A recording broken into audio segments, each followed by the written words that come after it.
हे भगवान, अब मैं क्या करूं? दूध तो कम है, ऐसे में मैं बाहर आए मेहमानों का नाश्ता कैसे बनाऊं? अरे रश्मि, ओ रश्मि, देख बाहर चाचा चाची बैठे हुए हैं, जल्दी से नाश्ता लेकर आ। हाँ माँ लाई। मर गई, अब क्या होगा? अब मुझे कोई जुगाड़ ही लगाना होगा। चल रश्मि, शुरू हो जा। रश्मि ने ऐसे बोलकर रसोई को खंगालना शुरू कर दिया। उसे रसोई में एक सूखे दूध का पैकेट मिल गया। अरे वाह, मिल्क पाउडर, इससे काम बन जाएगा। रश्मि ने उस मिल्क पाउडर में पानी मिलाया और जुगाड़ वाला दूध बनाकर उससे मेहमानों के लिए चाय बनाई और सभी को सर्व की। किसी को भी ये पता नहीं चल पाया था कि वो चाय सूखे दूध से बनी हुई थी।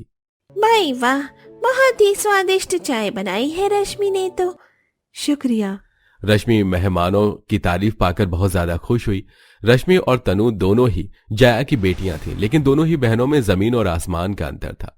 एक तरफ रश्मि थी जिसका रंग काला था, तो वहीं दूसरी तरफ तनु गोरी चिट्टी थी, जिसकी वजह से माँ अपनी गोरी बेटी को ही ज्यादा पसंद करती थी। अभी घर में तनु की शादी की तैयारियां चल रही थी, मेहमानों की भी आर जार लगी हुई थी। और ऐसे में एक दिन माँ अपनी दोनों बेटियों को लेकर ज्वेलर्स की शॉप पर गई। अरे वाह, कितना सुंदर हार है ये वाला। देख तनु, तेरे ऊपर बहुत जचेगा। दिखाना। नहीं माँ, ये काफी ओल्ड फैशन लग रहा है। माँ, मुझे तो अपने लिए ये वाला अच्छा लग रहा है। दिखाना तो जरा। अरे वाह माँ, देखो कल्लो ने कितनी सुंदर हार पर हाथ मारा। मैं कुछ नहीं जानती माँ, पग फेरे के लिए मैं ये वाला हार ले रही हूँ। हाँ मेरी बच्ची, जो भी अच्छा लगे तो वो ले ले। हाँ दीदी, ये आपके ही दिन है तो आप ही हार रख लो, मैं कोई दूसरा पसंद कर लूंगी। ऐसे ही रश्मि ने एक और नेकलेस अपने लिए पसंद करती है, लेकिन उसे भी तनु ने ही ले लिया। दीदी, मेरी पसंद की तो सभी नेकलेस आप ही लिए जा रही हो, मुझे भी कुछ खरीदने दो। अरे ले लेना, तू भी ले लेना। तेरी बहन की शादी है बेशरम, और अच्छा ही तो है जो अच्छे नेकलेस इसके हिस्से में जा रहे हैं। कम से कम इसके ऊपर वो दिखाई तो देंगी। तेरे ऊपर तो गुड़ गोबर एक बराबर ही लगता है। तुझे तो मैं यहीं बाहर किसी रेडी पर से ज्वेलरी दिलवा दूंगी। अपने लिए तू यहाँ से मत देख, समझी? जया की बात सुनकर तनु हंसने लगी और रश्मि का मन उदास हो गया, लेकिन उसने ज्यादा इस सब को दिल से नहीं लगाया। शॉपिंग करके दोनों बहनें घर को लौट आईं। भले ही रश्मि की बहन की शादी थी, लेकिन उस बेचारी को एक गरीब नौकरानी से भी सस्ता सामान दिलवाया गया था। लेकिन रश्मि को इस सब से भी कोई शिकायत नहीं थी। देखते ही देखते ऐसे ही शादी की तैयारियां पूरी हुई और आज उबटन का दिन था।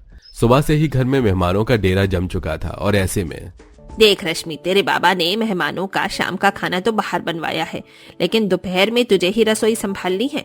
सब कुछ ठीक से होना चाहिए। जी माँ, आप बस मुझे बताइए कि कितने लोगों का खाना बनना है, बाकी मैं देख लूंगी। 6 तेरी बुआ जी के यहाँ से है, 10 तेरी दादी जी के घर से है और 8 लोग मासी जी के यहाँ से हैं। सभी के हिसाब से खाना बनना चाहिए। और हाँ, अगर कोई भी गलती हुई ना कर लो तो इन मेहमानों के सामने ही तेरी क्लास लूंगी। जया की बात सुनकर रश्मि बस चुप से ही खड़ी रह गई, लेकिन उसने ज्यादा अपनी माँ की बात को दिल से नहीं लगाया और वो सभी का खाना बनाने में रसोई में आ गई। अरे नहीं, ये आटा तो बहुत कम है, अब क्या करूं? बाबा भी घर में नहीं है, ऊपर से इतने मेहमान। अरे हाँ, आइडिया। मुझे ऐसा क्यों लगा जैसे यहाँ कोई था, शायद मेरा वहम होगा। रश्मि का दिमाग तेज था, उसने खाने में भी अपनी सूझबूझ से दिमाग चलाया और उसने थोड़ी रोटी सब्जी के साथ थोड़े से चावल बना दिए। जब खाने का वक्त हुआ तो सभी ने थोड़ी थोड़ी रोटी और थोड़े थोड़े चावल खा लिए, जिससे कि खाना कम नहीं पड़ा और रश्मि का जुगाड़ काम कर गया। फिर ऐसे ही शाम के वक्त उपटन लगने की बारी आई। अरे अरे, क्या हुआ? क्यों रो रही है मेरी गुड़िया रानी? माँ देखो ना, मेरी उपटन की फूलों की माला टूट गई। अरे नहीं, ये दुकानदार भी ना पूरे पैसे वसूलते हैं और काम ठीक से नहीं करके देते। अब मैं क्या करूं? क्या बात है माँ, क्या हुआ? एक तो पहले ही मूड का कचरा हो चुका है। तू यहाँ आकर और मेरा मूड खराब मत कर। जा जाकर कोई काम देख। माँ, मैं सभी काम देख चुकी हूँ, बस आपको बतानी आई थी कि थोड़ा उपटन कम पड़ गया था, इसीलिए मैंने हल्दी और मुल्तानी मिट्टी को मिलाकर जुगाड़ू उपटन बनाया है। मुझे एक बार बता दीजिए ना कि आखिर हुआ क्या है, हो सकता है मैं कोई मदद करवा ही दूं। ठीक है माँ, ये ज्यादा बड़ी दिमागदार है, इसे ही बता देते हैं। कल्लो सुन, मेरी उपटन की ज्वेलरी टूट गई है, समझ आया? अच्छा, जरा दिखाना। बस इतनी सी बात, देखो मैं अभी कैसे इसे ठीक करती हूँ। रश्मि ने सुई धागा ले लिया और उससे उस ज्वेलरी को सिलकर सही कर दिया। उसकी इस जुगाड़बाजी पर सभी का मुंह बंद हो गया। फिर रश्मि ने बाकी के घर के काम संभाले। इसी तरह जुगाड़बाजी और खातिरदारी में हल्दी और मेहंदी के दिन गुजर गए और आज बारात का दिन था। सुबह से ही सारे घर में चहल पहल थी और रश्मि ही अपनी माँ और बाबा के साथ बेटा और बेटी दोनों की तरह कामों को संभाल रही थी। सुनिए भैया, ये जो आपने डेकोरेशन की है ना, ये ऐसी नहीं होगी। स्टेज इधर की साइड लगेगा क्योंकि यहाँ से सीधा लाइट तनु के मुंह पर जाएगी और फोटोज वगैरह सही लाइटिंग में ही अच्छी बनेंगी। और आप भैया, ये जो आपने सफेद फूल बाहर लगाए हैं ना, इनको यहाँ स्टेज पर लगाइए और लाल फूल बाहर लगाइए। आखिर बारात आएगी तो उनका स्वागत जरा रंगीन तरीके से होना चाहिए ना। अरे वाह, मेरी गैर मौजूदगी में किसने करवाया इतना कुछ? रश्मि बेटा। जी बाबा। मुझे मेरी लाडो रानी पर गर्व है। रश्मि, अरे ओ रश्मि, कहाँ है? हाँ माँ। अरे शादी दोपहर में ही है, जा तनु के कमरे में जा और उसे रेडी करवा। जी। रश्मि अपनी बहन के कमरे में चली गई जहां उसने देखा कि तनु मुंह लटकाए बैठी हुई थी। अरे अरे तनु दीदी, क्या हुआ? कुछ ठीक नहीं है। मैं बहुत बुरी हूँ, बहुत बुरी हूँ मैं। क्या बात हुई है दीदी? ये देखो, अभी मैं तैयार हो रही थी और मेरे लहंगे पर ये लिपस्टिक गिर गई। ये कितनी बुरी लग रही है। कोई नहीं दीदी, मैं देखती हूँ ना।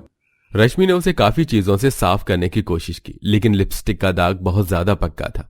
फिर ऐसे में ही रश्मि के दिमाग में एक जुगाड़ आया। उसने घर की सजावट वाले ही फूल ले लिए और जिस तरफ लिपस्टिक गिरी थी वहां पर फूल लगाकर डिजाइन जैसा बना दिया। अब लहंगे का ऐब भी ढक चुका था और वो सुंदर भी लग रहा था। शुक्रिया, तुमने तो आज मेरा दिन बचा लिया। कोई नहीं दीदी, ये तो मेरा फर्ज था। अच्छा, मैं नीचे जाती हूँ, बहुत काम है। रश्मि बेचारी सहमी हुई सी ही नीचे आ गई। नीचे आकर उसने देखा कि उसकी माँ का चेहरा उतरा हुआ है और बाप भी परेशान था। माँ, बाबा, क्या बात है? कोई परेशानी है क्या? जा रश्मि, अभी कुछ मत पूछ। हाँ रश्मि बेटा, तू तैयार हो जा, कोई बात नहीं है। नहीं, आपका चेहरा बता रहा है कि कोई तो बात है। चलिए बताइए। तू नहीं मानेगी बेटा, जानती है आज जो खाना खास तौर से बारात के लिए बनवाया गया था वो बिगड़ गया। नाश पीटे इस पकैये का। अब तो पता नहीं क्या होगा। भरी बारात के सामने नाक कट जानी है। बिल्कुल नहीं बाबा, चिंता मत कीजिए, अभी आपकी बेटी जिंदा है। माँ, मैं बनाऊंगी अब बारात का खाना। तू बनाएगी? जरा वक्त तो देख, अब बहुत कम समय है। माँ, मैं जल्दी बनाने वाले ही खाना बनाऊंगी जो अच्छा भी हो और जल्दी भी बने। मैं बनाऊंगी सभी के लिए फ्राइड राइस, वो भी इंस्टेंट रेसिपी से। दोनों माँ बाप के पास दूसरा चारा भी नहीं था। उन्होंने ये जिम्मेदारी रश्मि को ही सौंप दी। जहां घर की शादियों में बेटियां रानी की तरह तैयार होती हैं, वहां रश्मि बेचारी सभी के लिए पकवान बना रही थी। उसने बड़ी समझदारी से अपना काम किया और जब तक बारात आई तब तक उसका खाना बनकर तैयार हो चुका था। समझदारी से सभी को गर्मा गर्म खाना दिया गया, जिसकी वजह से लोगों ने ज्यादा खाना नहीं खाया और अच्छे से तनु की शादी हुई। आज दोनों माँ बेटी को एहसास हो चुका था कि वो किस हीरे को अभी तक कूड़ा समझ रही थी। और विदाई के वक्त, बहना, मैं जा रही हूँ। मुझे पछतावा है कि मैं तेरा ये रूप नहीं देख सकी। आज जब मैं तुझसे जुदा हो रही हूँ तो मुझे तेरी अहमियत समझ आ रही है। हमेशा ऐसे ही रहना। आप भी हमेशा खुश रहना दीदी। आज तो मेरी रश्मि ने भी दिखा ही दिया कि वो क्या है। सच में मेरी दोनों बेटियां हीरा है। बस मैं चाहती हूँ कि मेरी रश्मि को भी कोई ऐसा ही मिले जो इसे अपनी रानी बना कर रखे। जया की बात सुनकर दोनों बहनें इमोशनल हो गईं और तनु विदा होकर ससुराल आ गई। लेकिन रश्मि की इतनी मेहनत को देखकर वहां शादी में आया हुआ हरपाल का दोस्त का लड़का उसके ऊपर फिदा हो चुका था। शादी के बाद ही राम का रिश्ता रश्मि के लिए आया, जिसको हरिपाल ने बड़ी खुशी से अपनाया। अब रश्मि का परिवार भी मिल चुका था और अब वो खुशी खुशी रहती थी।